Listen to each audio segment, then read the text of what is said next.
Well, good morning. Here it is. It's Wednesday. We're about halfway. We're halfway through the week on it's Hump Day. It's December the 8th, and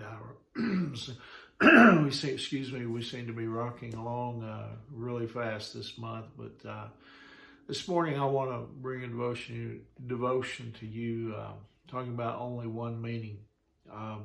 In Mark chapter 8, verse 34. It says, "Whoever desires to come after me, let him deny himself and take up his cross and follow me." You know, we seem to adorn our churches, a lot of times with massive crosses. Sometimes we even get into lawsuits about, where we can display, crosses. And we turn crosses, into fashion accessories and sometimes even tattoos. But I think we have a lot of misconceptions, today about the cross. In the first century, the cross, you see, the cross was a repulsive symbol. In fact, it wasn't a symbol of the church in the beginning, though it did become one later.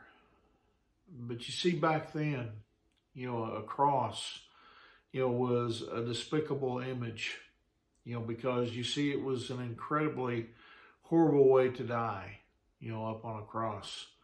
To even use a picture of a cross was, repugnant, and it was repulsive in, that culture. The Romans didn't invent crucifixion, but we could say that they perfected it. They took it to a whole, new level.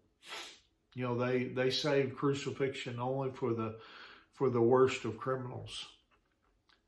And so when Jesus said, "Whoever desires to come after me, let him deny himself and take up his cross and follow me."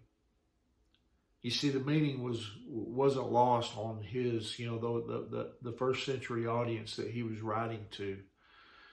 And although he spoke these words some 2,000 years ago, they still ring true for us, even in the day and age that we're living. So what does it actually mean, to take up our cross and follow him? What exactly does that mean? Well, first of all, it means to deny ourselves. That means saying, no to ourselves.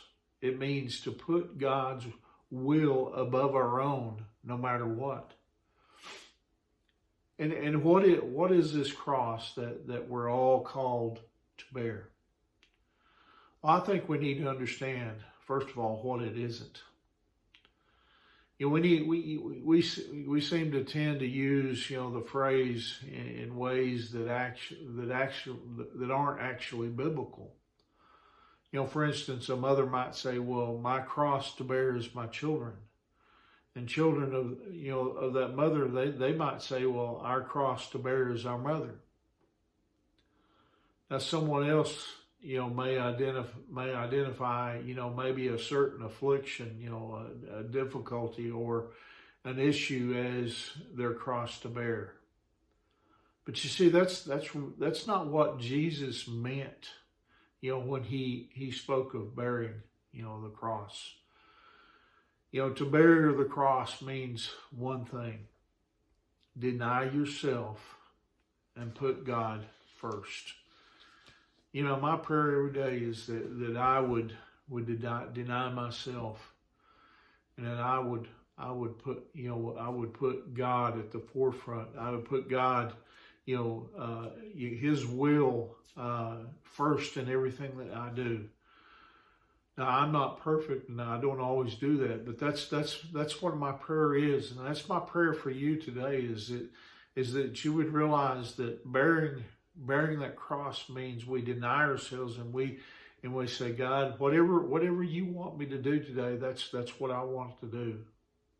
And make that the center point of our lives is to do what God wants us to do every day, without question.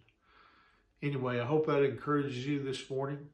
I hope that maybe that's something maybe that you've been struggling with, and now maybe you can do that every day. Anyway, remember, Angie and I, we love you guys, and we're praying for you. And the Lord willing, I'll see you tomorrow morning. God bless you.